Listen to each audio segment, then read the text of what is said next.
Alright, so this is gonna be a quicker video. I just wanted to recap my a trade that I took earlier today. Um, I don't know why it's not showing the executions.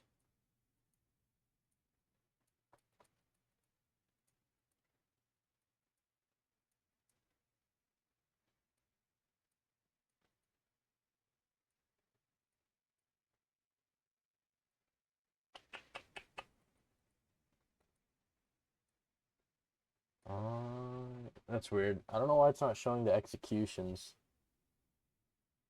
but here I could pull up my. It's not like I have anything to prove, anyways, bro. But here, so this is my P&L calendar. Um, this is from my winning day, and these were my two break even days. So this was break even today.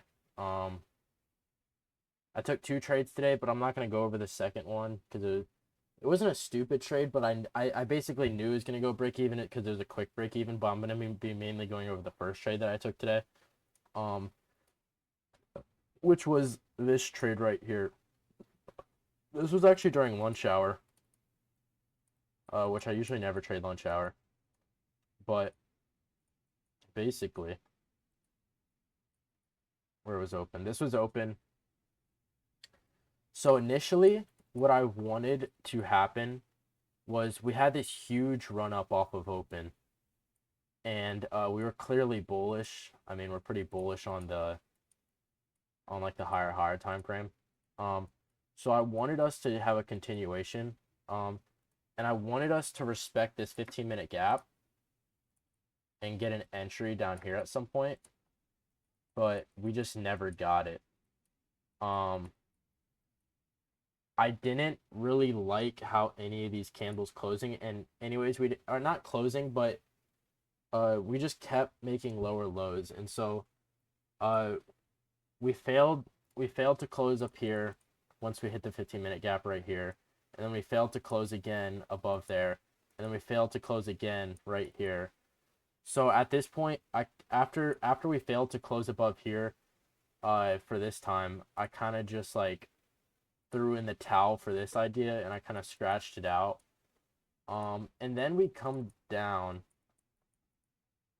and we tap this wick right here. And I've said it before, this is a rejection wick, right? So a rejection wick is when the wick is bigger than the body and the body close is opposite of the direction of the rejection, basically, right? So this is like a very strong sign of bullish pattern. Um, and so a lot of times we'll fill in the rejection wick. Um, and so yeah, that's what I kind of realized what we were doing here. And then we kind of had a little bounce off of the rejection wick, as you can see, with another rejection wick on the 5-minute time frame. Um, but yeah, and we swept this 5-minute intermediate low.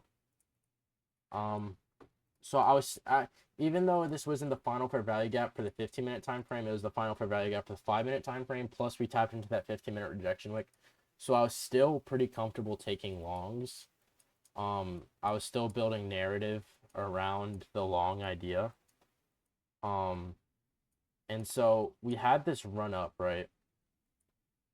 And I drawed out my fib from the time we put in the low to the time we put in the high, as you can see. And from this point, I just wanted to see a switch in order flow, right? We've been dumping for so long. I wanted to see a switch in order flow, and we got that here. We didn't wick it, but we did get a reaction off of equilibrium, right? And so that's a big sign of switch in order flow. Um, and then I literally just entered right here. We sweep this internal low right here, tap into the 50%, and I just entered off of this candle closure above this down close candle. My stops were like right here beneath this low, and I was targeting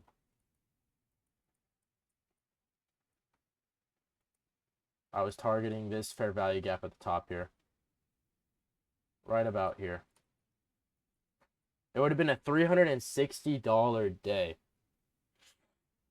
and I literally got stopped out. I'm gonna have to show the executions because, bro, this was like crazy. Basically, I was aiming for this fifth. Hold up, bro. I forgot to mark it out.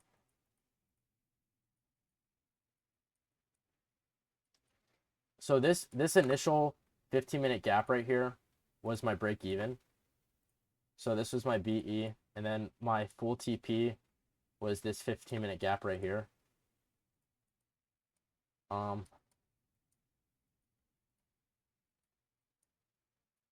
And so yeah, TP break even was this first initial 15-minute gap, but I wanted to see us balance out this range. If we were to go lower, I wanted to see us balance out this range.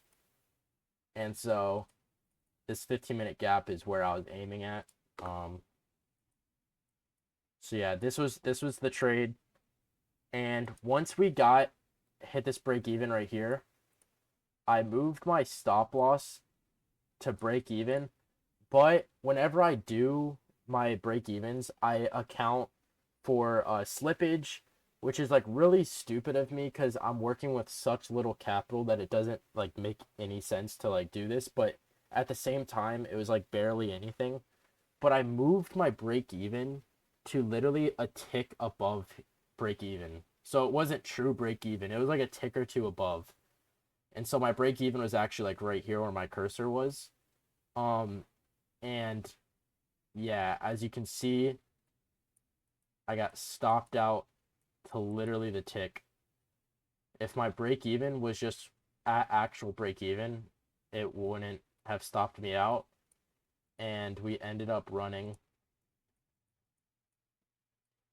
only higher from there. Like I literally caught like not the low of day, but like I caught like the low of the day of, you know what I'm trying to say. But yeah, like it would have hit full TP. It would have taken a while, but we would have hit full TP. And now we're at all-time highs. So yeah, that's awesome. Got stopped out to literally the tick. I'm gonna try to relog into my Trade so it can show the executions. But yeah, this would have been because I was working with two micros, so each tick is $1. So this would have been a $368 day.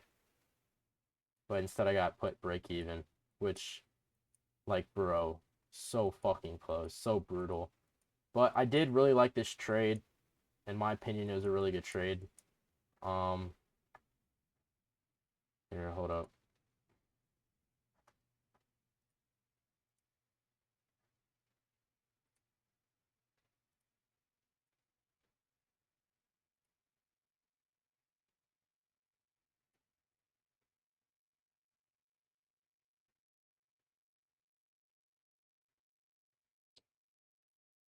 Bro, why isn't it showing the executions?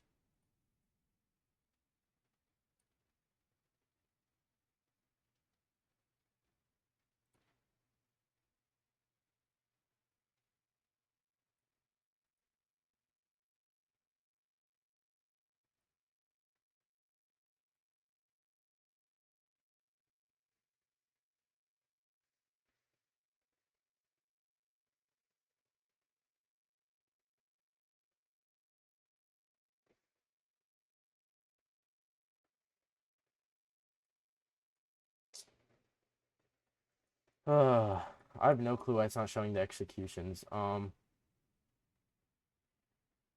yeah, literally got stopped out to the tick. And yeah, kind of brutal day, but solid trade. Very happy with it. So yeah. All right, good night.